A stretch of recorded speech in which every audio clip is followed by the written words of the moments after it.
Hello everyone. तो हम पढ़ रहे थे एमपी लैंड रेवेन्यू कोड और हम स्टार्ट करना है चैप्टर नंबर 7 से। चैप्टर नंबर 7 है लैंड सर्वे। तो लैंड सर्वे किस तरीके से होता है, कौन करता है, इसके बारे में ये चैप्टर है। तो हम दो पार्ट में करेंगे। तो ये है पार्ट नंबर 1। तो इसमें सबसे पहले सेक्शन नंबर 61 है डेफिनेशन ऑफ लैंड सर्वे। तो लैंड सर्वे की क्या डेफिनेशन होती है। तो उसमें क्या होता है कि जो भी फॉलोइंग एक्टिविटीज करते हैं, एनी या फिर ऑल, इसमें से मतलब सारी एक्टिविटीज या इसमें से कोई भी एक्टिविटीज लैंड सर्वे कहलाता है। सबसे पहले कौन सा कि अगर डिवीजन करना है लैंड को सर्वे नंबर में, जैसे कि रिकॉग्नाइज करना है किसी एग्जिस्टिंग सर्वे नंबर को, या रिकंस्टिट्यूशन करना है उनका, और या फिर नया सर्वे नंबर बनाना है जो भी लैंड यूज हो रहा था एग्रीकल्चर पर्पस के लिए, जो भी एक्टिविटीज उससे रिलेटेड थी। फिर या तो उसके बाद डिवीजन करना है लैंड को प्लॉट नंबर में, रिकॉग्नाइज करना है उनके एग्जिस्टिंग प्लॉट नंबर को, रिकंस्टिट्यूशन करना है उनको, फॉर्म करना है यहाँ पे न्यू प्लॉट नंबर, या ग्रुपिंग करना है उनकी ब्लॉक्स में, और जो भी उस लैंड में है, या फिर उनका नॉन एग्रीकल्चर पर्पस की एक्टिविटीज या इंसिडेंटल जो भी है उससे रिलेटेड। फिर या तो क्या है कि ग्रुपिंग करना है उनको सर्वे नंबर को ब्लॉक्स में। ठीक है, मतलब उनको ग्रुपिंग करना है सर्वे नंबर की और ब्लॉक्स की, जो भी यहाँ पे विलेजेस में है उस नॉन अर्बन एरिया में, उसको सेक्टर्स में, या फिर अर्बन एरियाज की जो भी एक्टिविटीज है इंसिडेंटल उनसे रिलेटेड जो भी चीजें हैं। या फिर प्रिपरेशन करना है फील्ड बुक को, जिसमें डिस्क्राइब करते हैं एरिया और जो करंट लैंड है उनका यूज और अदर एट्रीब्यूट जो भी हैं उस सर्वे नंबर के, ब्लॉक्स नंबर के, प्लॉट नंबर के, तो उसके बारे में। या फिर प्रिपरेशन करना है, रिवीजन करना है correctness of the field map के बारे में यहाँ पे प्रिपरेशन रिवीजन वगैरह करना है जकीस में भी। और प्रिपरेशन करना है यहाँ पे रिकॉर्ड ऑफ राइट्स को, जो कि यहाँ पे land record up to date किसी लोकल एरिया में बनाते हैं।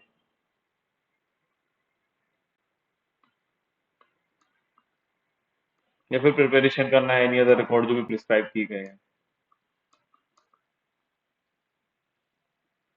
फिर सेक्शन नंबर 62 है appointment of commissioner of land records. तो जो स्टेट गवर्नमेंट है वो यहाँ पे अपॉइंट करेगी कमिश्नर ऑफ लैंड रिकॉर्ड्स को, और उसको यहाँ पे सब्जेक्ट में रहती हुई, मतलब उसको यहाँ पे उनके कंट्रोल में रहते हुए जो भी डायरेक्शन इशू किए जाएंगे यहाँ पे regard by the state government, जो स्टेट गवर्नमेंट यहाँ पे रिगार्ड वगैरह करके उनको देगी, और यहाँ पे वो मैनेज करेंगे लैंड सर्वे को, लैंड रिकॉर्ड्स को। तो इस तरीके से वो मैनेज करेंगे।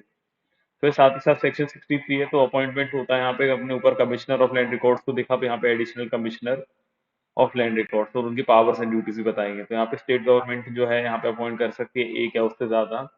एडिशनल कमिश्नर लैंड रिकॉर्ड्स को, और जो additional commissioner of land records होंगे वो एक्सरसाइज करेंगे पावर्स और डिस्चार्ज करेंगे ड्यूटीज जो भी कन्फर की आती है उनको कमिश्नर ऑफ लैंड रिकॉर्ड्स,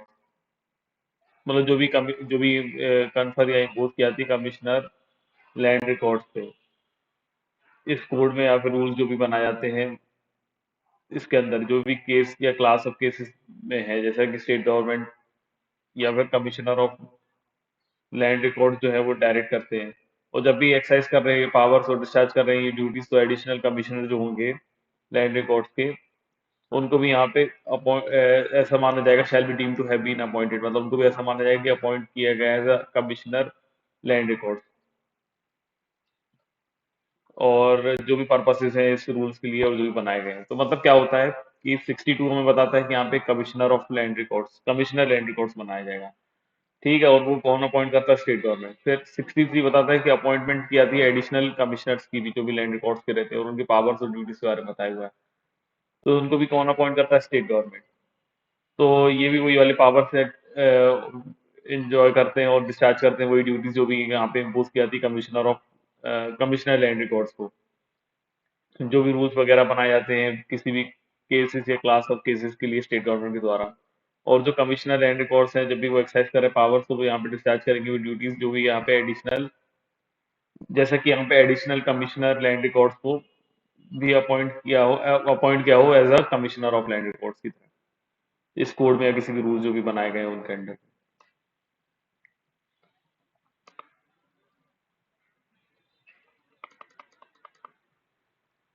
फिर उसके बाद सेक्शन 64। तो सबसे सेक्शन 64 है notification of propose land survey. तो जब भी लैंड सर्वे होगा तो उसके लिए क्या होगा कि जो कमिश्नर लैंड रिकॉर्ड्स हैं वो यहाँ पे कमेंट्स करते टाइम लैंड सर्वे को किसी भी तहसील या किसी एरिया में, तो वो यहाँ पे पब्लिश करेगी एक नोटिफिकेशन ऑफिशियल गैजेट में कि वो ये कर रहे हैं। फिर जो भी लैंड सर्वे यहाँ पे होगा वो एक्सटेंड होता है पूरे जो भी लैंड है उस तहसील उस एरिया में और जो भी पार्ट में जो भी उसके हैं। जैसा कि कमिश्नर लैंड रिकॉर्ड्स ने डायरेक्ट किया नोटिफिकेशन जो इशू किया है सबसेक्शन 1 में उसमें, तो मतलब जो यहाँ पे लैंड सर्वे होगा तो वो पूरे एरिया में होता है जिस एरिया की नोटिफिकेशन यहाँ पे निकाली गई है कमिश्नर लैंड रिकॉर्ड्स के द्वारा। फिर जो भी लैंड नोटिफाई किया गया है सबसेक्शन 1 में वो यहाँ पे हेल्ड होता है under the land survey from the date of state notification. तो जब भी यहाँ पे जो सबसेक्शन 1 में यहाँ पे लैंड जो भी है लैंड सर्वे कब से यहाँ पे स्टार्ट होता है, तो from the date of state notification, उस नोटिफिकेशन से यहाँ पे सर्वे स्टार्ट हो जाता है और तब तक रहता है जब तक सब्सिक्वेंट नोटिफिकेशन नहीं निकाल देते डिक्लेरेशन ये करके कि जो लैंड सर्वे है वो अब क्लोज हो चुका है। ऐसा मतलब लैंड सर्वे जो इनिशिएशन करने का भी एक नोटिफिकेशन होगा तो उससे ये माना जाता है, मतलब जब पे पहला नोटिफिकेशन इशू किया कि लैंड सर्वे स्टार्ट हो गया। और लैंड सर्वे तब तक कंटिन्यू रहता है जब तक कि सब्सिक्वेंट नोटिफिकेशन नहीं हो जाता कि लैंड सर्वे को जो है क्लोज कर दिया गया है। तब तक ये ऐसा माना जाता है कंटिन्यू में है। फिर district survey officer, deputy district survey officer और असिस्टेंट सर्वे ऑफिसर जो है तो ये क्या होते हैं। तो सबसे पहले किसी भी लैंड के बारे में अगर लैंड सर्वे हो रहा है तो जो कलेक्टर होगा किसी डिस्ट्रिक्ट का उसको हम डिस्ट्रिक्ट सर्वे ऑफिसर बोलेंगे। ठीक है। तो हमेशा याद रखिए कि जब भी यहाँ पे सर्वे चल रहा है तो कलेक्टर को यहाँ पे डिस्ट्रिक्ट सर्वे ऑफिसर बोलते हैं, और जो सब डिविजनल ऑफिसर होते हैं किसी सब डिवीजन के उनको हम डिप्टी सर्वे ऑफिसर बोलते हैं उस डिवीजन के लिए। और फिर जाओ वहाँ पे तहसीलदार, एडिशनल तहसीलदार या नायब तहसीलदार हैं तो उनको असिस्टेंट सर्वे ऑफिसर बोलेंगे उनके रिस्पेक्टिव जुरिडिक्शन के लिए, मतलब जिस जुरिडिक्शन के लिए वो अपॉइंट किए गए हैं उस जुरिडिक्शन के लिए उनको बोलेंगे। फिर जो भी डिस्ट्रिक्ट सर्वे ऑफिसर है वो सबऑर्डिनेट होगा यहाँ पे कमिश्नर लैंड रिकॉर्ड्स के। और जो डिप्टी सर्वे ऑफिसर हैं या फिर असिस्टेंट सर्वे ऑफिसर है वो यहाँ पे किसके सबऑर्डिनेट होंगे, तो वो यहाँ पे डिस्ट्रिक्ट सर्वे ऑफिसर के होंगे। और जो ऑल असिस्टेंट सर्वे ऑफिसर हैं किसी भी सब डिवीजन में वो डिप्टी सर्वे ऑफिसर के सबऑर्डिनेट होंगे। तो सिंपल सी बात हमने यहाँ पे देख ली कि जो भी है वो जो डिस्ट्रिक्ट सर्वे ऑफिसर है मतलब कलेक्टर है वो किसके सबऑर्डिनेट है, कमिश्नर लैंड रिकॉर्ड्स के। और जो भी उसके सबऑर्डिनेट जो है मतलब डिप्टी सर्वे ऑफिसर जो रहते हैं या असिस्टेंट सर्वे ऑफिसर रहते हैं सबऑर्डिनेट किसके हैं, तो डिस्ट्रिक्ट सर्वे ऑफिसर के सबऑर्डिनेट रहते हैं ये लोग। और फिर जो असिस्टेंट सर्वे ऑफिसर है जैसे तहसीलदार वगैरह हमने देखा तो वो सबऑर्डिनेट किसके हैं, तो वो डिप्टी सर्वे ऑफिसर के सबऑर्डिनेट हैं।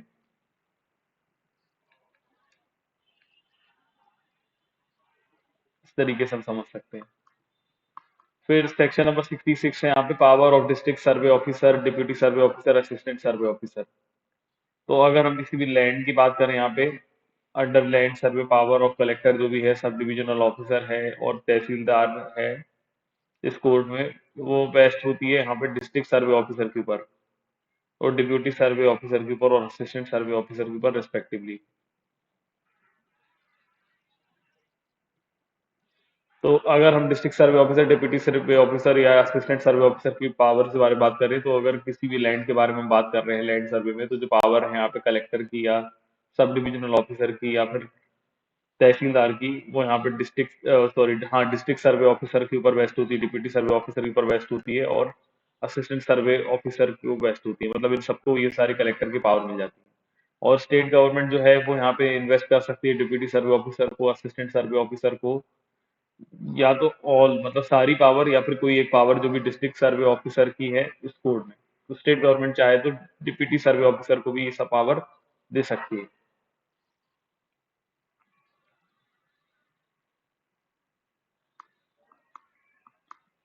अब सेक्शन नंबर 67 है formation of survey number, block number, plot number and their grouping into villages in non urban areas into sector और into sectors in urban areas. तो यहाँ पे क्या होता है कि सब्जेक्ट टू रूल्स में जो भी यहाँ पे रूल्स बनाए गए हैं कोड के अंदर उसके रूल्स में यहाँ पे जो डिस्ट्रिक्ट सर्वे ऑफिसर है उसको ध्यान में रखते हुए क्या क्या कर सकता है। सबसे पहले मेजरमेंट कर सकता है लैंड का,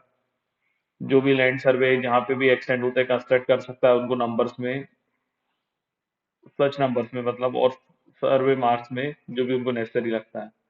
फिर वो डिवाइड कर सकता है उन लैंड को सर्वे नंबर में, और रिकॉग्नाइज कर सकता है एग्जिस्टिंग सर्वे नंबर को, रिकंस्टिट्यूट कर सकता है सर्वे नंबर को, और फॉर्म कर सकता है किसी न्यू सर्वे नंबर को किसी भी लैंड जो भी यूज हो रहा है एग्रीकल्चर पर्पस के लिए। या फिर वो डिवाइड कर सकता है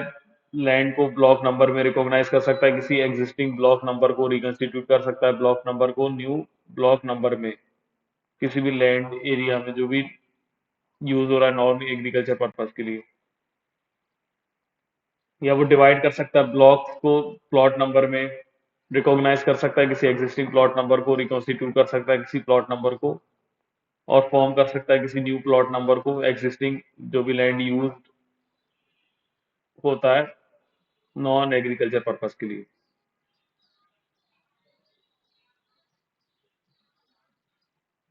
तो यहाँ पे बस वो ये है कि डिवाइड कर सकता है, सर्वे नंबर वगैरह बना सकता है, फिर उसको एग्जिस्टिंग नंबर को रिकॉग्नाइज कर सकता है किसी भी तरीके से। तो यहाँ पे एक एग्रीकल्चर पर्पस के लिए बता दिया, तो दूसरा नॉन एग्रीकल्चर पर्पस के लिए बता दिया ये चीज। फिर यहाँ पे क्या होता है कि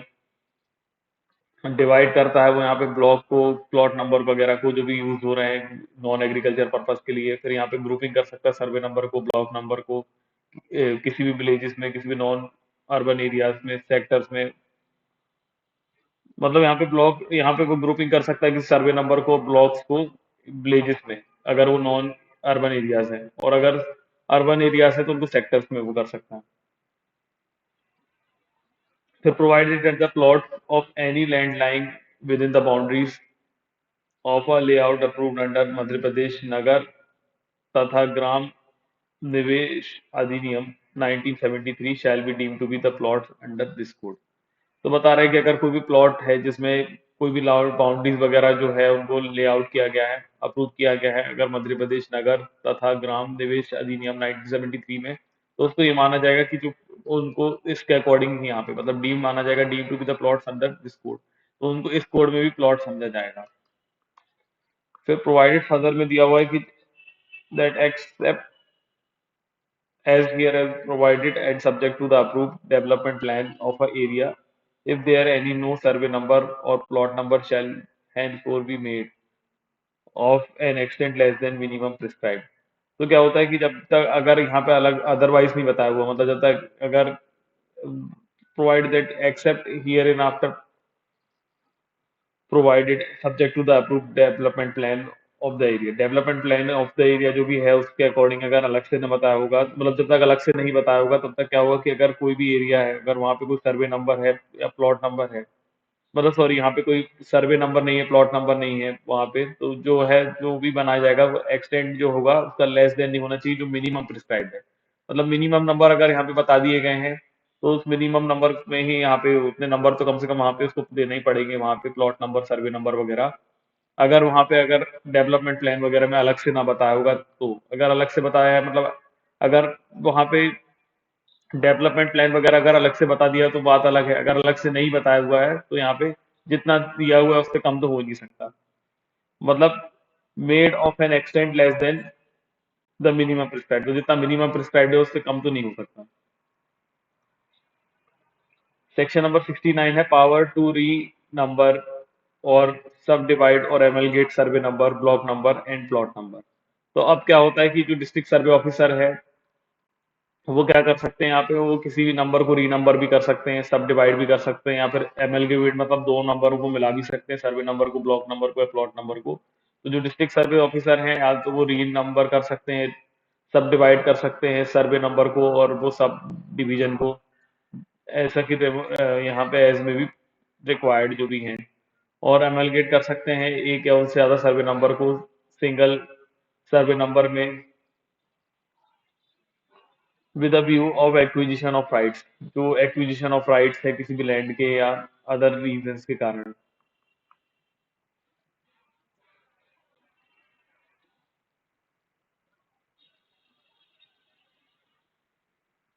तो किस कारण से वो कर रहे हैं यहाँ पे, तो अगर acquisition of rights in the land के कारण या फिर वो किसी अदर रीजन के कारण ऐसा कर सकते हैं। फिर जो डिस्ट्रिक्ट सर्वे ऑफिसर है वो या फिर यहाँ पे क्या कर सकते हैं, रीनंबर कर सकते हैं, सब डिवाइड कर सकते हैं ब्लॉक नंबर को, प्लॉट नंबर को, और किसी भी एज मैनी डिवीजन जो भी उनको रिक्वायर लगता है, और उनको अमेलगेमेट कर सकते हैं वन और मोर ब्लॉक नंबर में और प्लॉट नंबर में, जो ये सिंगल ब्लॉक नंबर या प्लॉट नंबर है।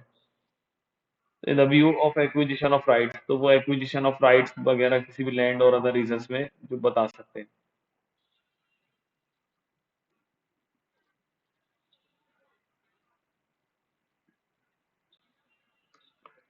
फिर provide that no division or amalgamation of block number or plot number shall be permissible where such block number or plot number part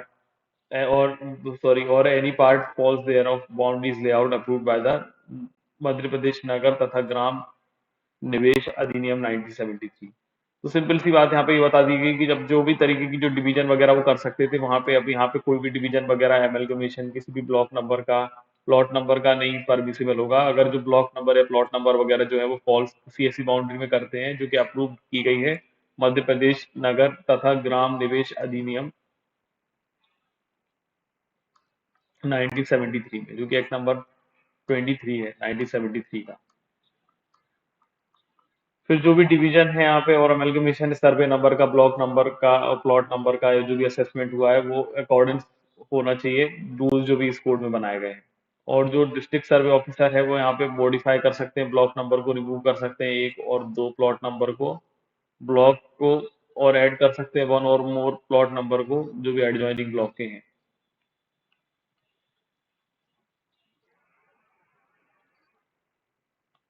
अब where holding consist of several survey number, अब कोई अगर holding है जिसमें बहुत सारे सर्वे numbers हैं और प्लॉट नंबर्स हैं, तो जो डिस्ट्रिक्ट सर्वे ऑफिसर है वो यहाँ पे असेस कर सकता है जो भी लैंड रेवेन्यू पेबल है ईच सर्वे नंबर को और प्लॉट नंबर को। तो मतलब यहाँ पे क्या होता है, जो सबसे पहले फोर्थ सब सेक्शन को समझते हैं। फोर्थ सब सेक्शन बताता है कि जो डिस्ट्रिक्ट सर्वे ऑफिसर है वो यहाँ पे मॉडिफाई भी कर सकते हैं किसी ब्लॉक को, उसमें एक या दो, एक या उससे ज्यादा मतलब प्लॉट नंबर को वो यहाँ पे रिमूव कर सकते हैं किसी ब्लॉक से, और ऐड कर सकते हैं यहाँ पे उसमें एक या एक से ज्यादा प्लॉट नंबर को एडजॉइनिंग ब्लॉक के। ठीक है, जो भी मतलब उससे कनेक्टेड ब्लॉक है। अब सेक्शन 5 बताता है कि जो एग्जिस्टिंग होल्डिंग है, अगर अगर होल्डिंग कंसिस्ट करती है सेवरल सर्वे नंबर को और प्लॉट नंबर को, तो जो डिस्ट्रिक्ट सर्वे ऑफिसर है वो असेस करेगा लैंड रेवेन्यू को each survey number or plot number से।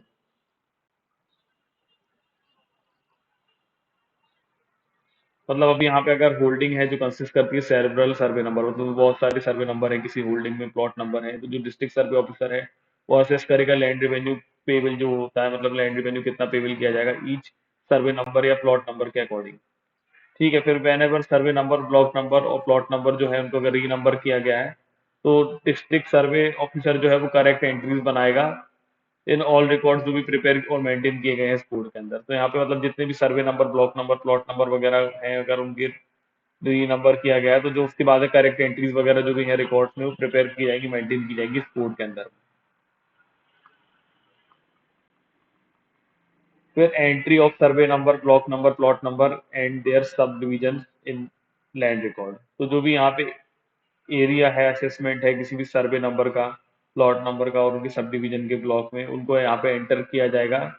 लैंड रिकॉर्ड में उस मैनर में जैसा कि प्रिस्क्राइब्ड है। तो मतलब क्या होता है कि जो भी यहाँ पे सर्वे वगैरह हुआ है, नंबर, ब्लॉक नंबर वगैरह, प्लॉट नंबर वगैरह दिए गए हैं सब डिवीजन वगैरह में, तो उनको यहाँ पे असेस किया जाएगा और फिर उसके बाद उसको क्या किया जाएगा, एंटर किया जाएगा लैंड रिकॉर्ड्स में उस मैनर में जैसे कि प्रिस्क्राइब किया गया है। उस तरीके से फिर यहाँ पे उसको रिकॉर्ड भी कर देंगे जैसे अब उन्होंने सर्वे वगैरह कर लिया है। तो अब सेक्शन नंबर 70 है यहाँ पे डिटर्मिनेशन ऑफ आबादी ऑफ विलेज। तो यहाँ पे क्या होता है कि डिस्ट्रिक्ट सर्वे ऑफिसर जो है वो एज अ केस में भी, as a case of every inhabited village, inhabited village जो भी है यहाँ पे उसमें सर्टेन करेंगे और डिटरमाइन करेंगे जो भी ड्यू रिगार्ड्स किसको देंगे, जो भी राइट्स है जो भी उस लैंड में, उस एरिया में उसको रिजर्व किया जाता है, अगर किसी भी मतलब उसको रिजर्व है किसी भी रेसिडेंस करने के लिए उन्हें इनहेबिटेंट्स को, और जो भी उससे कनेक्टेड मैन पर्पसेस है, मतलब पर्पसेस एक्सिलरी देयर टू, और तो मतलब उसके बाद and areas are deem to be आबादी ऑफ द विलेज, तो उसको आबादी ऑफ द विलेज समझा जाएगा। तो मतलब क्या होता है कि डिस्ट्रिक्ट सर्वे ऑफिसर जो है वो यहाँ पे किसी भी इनहेबिटेड विलेज के लिए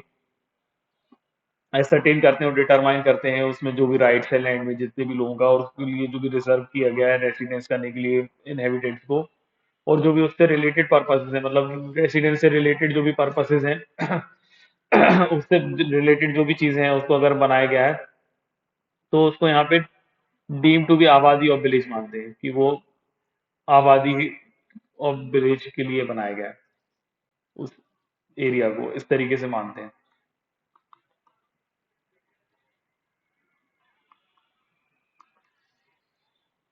अब सेक्शन नंबर 71 है यहाँ पे, power of district survey officer to divide और यूनाइट विलेजेस एंड सेक्टर्स और एक्सक्लूड एरिया देयर।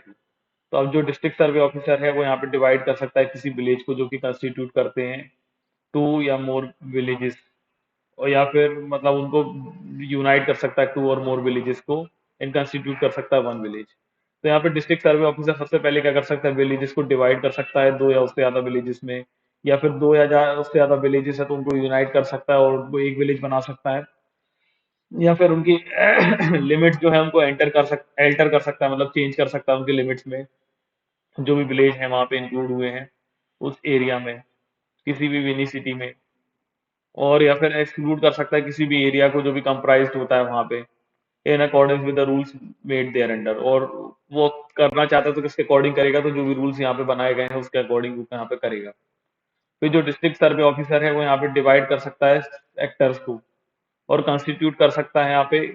दो या उससे ज्यादा सेक्टर्स में, या फिर दो या उससे ज्यादा सेक्टर्स को वो कंस्टिट्यूट कर सकता है एक सेक्टर में, या फिर एंटर कर सकता है लिमिट्स जो भी सेक्टर की हैं उसमें इंक्लूड करके किसी भी एरिया को जो भी सेक्टर के विनिसिटी में है, मतलब उसके आसपास में है। विसिनिटी, सॉरी विसिनिटी में है जो, मतलब यहाँ पे मैंने गलत दोनों प्रोनाउंसिएशन कर दिया, विसिनिटी में है जो भी यहाँ पे। और यहाँ पे एक्सक्लूड कर सकता है किसी भी एरिया को जो भी यहाँ पे कंप्राइज है उसके पास आसपास, उसको यहाँ पे एक्सक्लूड कर सकता है इन accordance with the rules made in this code, मतलब इस कोड के अकॉर्डिंग जो रूल्स बनाए गए हैं, मतलब इस कोड में जो रूल्स बनाए गए हैं उसके अकॉर्डिंग वो ऐसा कर सकता है। फिर है सेक्शन 72 असेसमेंट। तो जो डिस्ट्रिक्ट सर्वे ऑफिसर है यहाँ पे वो फिक्स करेगा, असेसमेंट करेगा ईच होल्डिंग की उस रेट्स पे जो कि रूल्स यहाँ पे बनाए गए हैं अंडर सेक्शन 59 टू 60। तो यहाँ पे असेसमेंट होता है, तो जो डिस्ट्रिक्ट सर्वे ऑफिसर है वो यहाँ पे अब असेसमेंट करेगा, फिर मतलब फिक्स करेगा असेसमेंट को, जितनी भी होल्डिंग्स है और उस रेट्स पे फिक्स करेगा, जैसा कि यहाँ पे रूल्स जो बनाए गए थे सेक्शन 59 और 60 में जो हम पढ़ते आए हैं, मतलब जो पढ़ चुके हैं सेक्शन 59 और 60 हमने पढ़ लिया है, तो आपको अगर आपने नहीं पढ़ा है तो आप प्रीवियस वीडियोस में जाके देख सकते हैं। फिर सेक्शन 73 है all lands liable to assessment. तो अब जो डिस्ट्रिक्ट सर्वे ऑफिसर है वो यहाँ पे असेसमेंट करेगा सारे लैंड्स का जिसमें भी यहाँ पे सर्वे जो है एक्सटेंड हुआ है, मतलब जिसमें जिस भी एरिया में यहाँ पे सर्वे वगैरह हुआ है। और इससे फर्क नहीं पड़ेगा कि जो लैंड है वो उसमें लैंड रेवेन्यू पेएबल है या नहीं है, मतलब क्या होता है कि लैंड रेवेन्यू पेएबल है उस लैंड के लिए या नहीं है, इससे भी फर्क नहीं पड़ेगा। मतलब डिस्ट्रिक्ट सर्वे ऑफिसर ने जो भी है वो उसके बाद असेसमेंट करेगा जितना भी लैंड है, जितना भी लैंड है उसके ऊपर वो यहाँ पे लैंड रेवेन्यू वगैरह के लिए असेसमेंट वगैरह करेगा यहाँ पे डिस्ट्रिक्ट सर्वे ऑफिसर। और इससे फर्क नहीं पड़ेगा कि जो लैंड का वो यहाँ पे उसने सर्वे किया है वो लैंड यहाँ पे लायबल है पेमेंट करने के लिए लैंड रेवेन्यू को या नहीं, इससे फर्क भी नहीं पड़ेगा। फिर है यहाँ पे deputy district survey officer to maintain maps and records. तो अब यहाँ पे क्या होता है कि जब भी कोई एरिया की बात करें हम, अगर किसी भी लैंड सर्वे के ऊपर जो भी एरिया वगैरह है, तो जो ड्यूटी है यहाँ पे मेंटेन करने की मैप और रिकॉर्ड्स वगैरह को उस एरिया के लिए वो ट्रांसफर कर दी जाती है from collector to district survey officer, and shall there upon exercise all the powers conferred on collector under any provisions of chapter 9 and chapter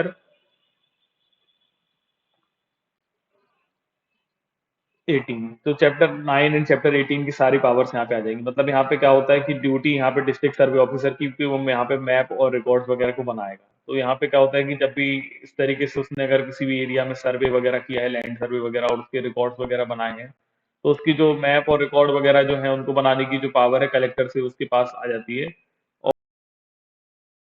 सारी पावर्स मिल जाती हैं जो कि कलेक्टर को होती है, वो पावर्स जो भी चैप्टर नंबर 9 और चैप्टर नंबर 18 में कलेक्टर के पास होती है। अब है यहाँ पे सेक्शन नंबर 75 जो कि बात करता है power of sub divisional officer to correct errors. तो अब क्या होता है कि जो सब डिविजनल ऑफिसर हैं, अब यहाँ पे देखिए हर जगह ऊपर था, जितना भी हमने पढ़ा था डिस्ट्रिक्ट सर्वे ऑफिसर, तो वो सारी पावर जो थी वो डिस्ट्रिक्ट सर्वे ऑफिसर्स को ही थी। डिस्ट्रिक्ट सर्वे ऑफिसर ही किसी भी लैंड वगैरह में जो था सर्वे वगैरह कर रहा था और उनके ब्लॉक वगैरह उनको बना रहा था या उनको मिला रहा था। लेकिन अब जो करेक्ट करने की पावर है, करेक्ट करने की पावर किसके पास है? तो करेक्ट करने की पावर जो है वो सब डिविजनल ऑफिसर के पास है, एसडीओ के पास है। तो power of sub divisional officer मतलब एसडीओ टू करेक्ट एरर्स। तो जब भी सब डिविजनल ऑफिसर हैं at any time after the closure of survey, closure of land survey, तो जो भी है, जो सब डिविजनल ऑफिसर है वो एनी टाइम, लेकिन आफ्टर मतलब जब क्लोजर हो जाए यहाँ पे लैंड सर्वे का, लैंड सर्वे के क्लोजर होने के बाद वो करेक्ट कर सकते हैं कोई भी एरर जो भी उस एरिया में assessment of any land survey, sir मतलब किसी भी तरीके का अगर एरर हुआ है उस एरिया में, और assessment of any survey number वगैरह में कुछ भी अगर एरर हुआ है और प्लॉट नंबर में और ब्लॉक नंबर में, तो वो यहाँ पे due to mistake of survey और अर्थमेटिकल मिसकैलकुलेशन। तो अगर कोई भी तरीके का यहाँ पे एरर हुआ है उस एरिया में, उस असेसमेंट में, उस सर्वे नंबर में, उस प्लॉट नंबर में, ब्लॉक नंबर में, और किस तरीके की मिस्टेक है किसी भी तरीके की सर्वे या अर्थमेटिकल या मिसकैलकुलेशन हुआ है, तो उसको यहाँ पे करेक्ट कर सकता है। फिर provided that no arrears of land shall become payable by reason of such correction. तो अब क्या होता है कि अगर कुछ करेक्शन वगैरह करने के कारण अब कुछ एडिशनल लैंड रेवेन्यू उस एरिया में के लिए बन रहा है, तो उसको यहाँ पे एरियर्स नहीं मानेंगे, मतलब उसमें ऐसा नहीं मानेंगे कि अब करेक्ट कर दिया गया है उस सर्वे नंबर को, तो अब वहां पे फिर से उस वाले नंबर के लिए एरियर्स ऑफ लैंड रेवेन्यू मांगा जाए, ऐसा नहीं होगा। तो provided that no arrears of land revenue shall become payable, तो कोई भी तरीके का लैंड रेवेन्यू का एरियर्स यहाँ पे पेबल नहीं होगा, केवल इस रीजन के कारण कि यहाँ पे उसको करेक्शन वगैरह किया गया, करेक्ट किया गया उस सर्वे नंबर वगैरह को। ठीक है, अब सेक्शन नंबर 76 से हम नेक्स्ट वीडियो में देख लेते हैं, अदरवाइज ये वीडियो थोड़ी लेंदी हो जाएगी, तो नेक्स्ट वीडियो में हम कवर करते हैं, तो ज्यादा बेटर समझा सकता हूँ।